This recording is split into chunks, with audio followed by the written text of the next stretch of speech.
जगधात्री ने फाइनली शिवाय की जान तो बचा ली, लेकिन जगधात्री को लग जाती है गोली। माया देशमुख शॉक्ड हो जाती है जगधात्री को इस रूप में देखकर। आने वाले एपिसोड में आपको देखने को मिलेगा कि यहाँ पे जो रुद्रा है अपने गुंडों को लेकर हॉस्पिटल में पहुंच जाता है और गन चलाना शुरू कर देता है। इस तरीके की धमाके होते हैं, लाइट्स भी यहाँ पे चली जाती है, तो जगधात्री को पूरा शक हो जाता है कि वो गुंडे फिर से आए हैं शिवाय को मारने के लिए। तभी वह शिवाय को बचाने की कोशिश करती है, उसे कवर करने की कोशिश करती है, लेकिन उसे लगता है कि वो गुंडे अगर अंदर आ गए तो यहाँ पे दोनों को ही गोली से मार डालेंगे। तो जगधात्री यहाँ पे शिवाय को खींचकर स्ट्रेचर में बिठाती है और फिर उसके बाद सुलाने के बाद उसको वहाँ से लेकर भाग जाती है और उस कमरे से कहीं और चली जाती है। तभी एक स्टोर रूम टाइप का होता है जहाँ पे जगधात्री और शिवाय दोनों पहुँच जाते हैं। शिवाय अभी भी बेहोशी की हालत में है, उसे किसी तरीके से स्ट्रेचर से उतारती है और एक जगह में दोनों छुप कर बैठ जाते हैं। गुंडे यहाँ पे पहुँचते हैं और यहाँ पे देखेंगे बहुत गोलियाँ चला रहे होते हैं और यहाँ पे जगधात्री के पास भी गन होता है, तो अपना गन निकाल लेती है और वो भी गोली चलाना शुरू करती है और यहाँ से दोनों तरफ से फायरिंग होने लगती है। तभी देखेंगे जगधात्री के कंधे में भी गोली लग जाने वाली है।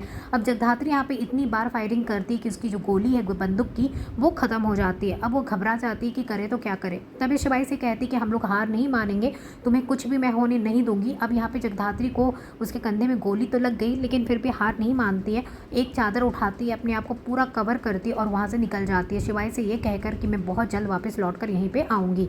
अब शिवाय वहीं पर बेहोश में बैठा होता है। उसके बाद जगधात्री वहाँ जाती है, बहुत सारी नुकीली चीज़ होती है उसको उठा लेती है और सोचती है कि उन गुंडों को वो एक एक करके इसी से मारेगी। तभी यहाँ पे जो भी इसको मारने के लिए लड़ाई करने के लिए आ रहा होता है सबको एक एक करके चुभोती जाती है और सब लोग बेहोश होकर गिर रहे होते हैं। तभी रुद्र सोचता है आखिरकार है कौन यहाँ पे जो इन सबको मार रहा है। उसे समझ में नहीं आता है कि जगधात्री ही ये सब कुछ करे, क्योंकि उसे कुछ आइडिया ही नहीं कि जगधात्री अंडर कवर एजेंट है और वो ये सब कुछ कर सकती है।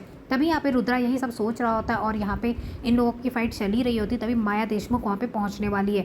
जैसे माया देशमुख नॉक करती है तो उसे लगता है कि यहाँ पे फिर से वो लोग आ गए, तो लेकर उसे चुभोने की कोशिश कर रही होती तो माया होती है। माया देख कर शॉक्ड हो जाती जगधात्री का ये रूप कि वो क्या कर रही है। तभी जगधात्री बहुत रोने लगती है और उसे गले लग के और बताती कि यहाँ पे क्या कुछ हुआ। ये सुनकर माया भी बहुत शॉक्ड हो जाती है, आखिरकार है कौन जो शिवाय को मारना चाहता है।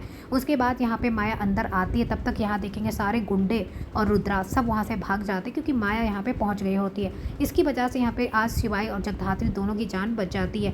फिर वो माया को सब कुछ बताती तो माया भी सोचती कि है कौन। तो माया यहाँ पे अब कहती कि मैं यहाँ पे कमिश्नर को फ़ोन करती हूँ और पता करने की कोशिश करती हूँ। देखती कि जगधात्री को भी गोली लगी, जिसको देखकर वो काफ़ी परेशान हो जाती है। फिर यहाँ पे डॉक्टर को बुलाती है और कहती है कि आपके हॉस्पिटल में बिल्कुल भी सिक्योरिटी नहीं, अगर आज इनको कुछ हो जाता ना तो बिल्कुल अच्छा नहीं होता। उसके बाद कहती कि अब वो शिवाय को इस हॉस्पिटल में और नहीं रख सकती।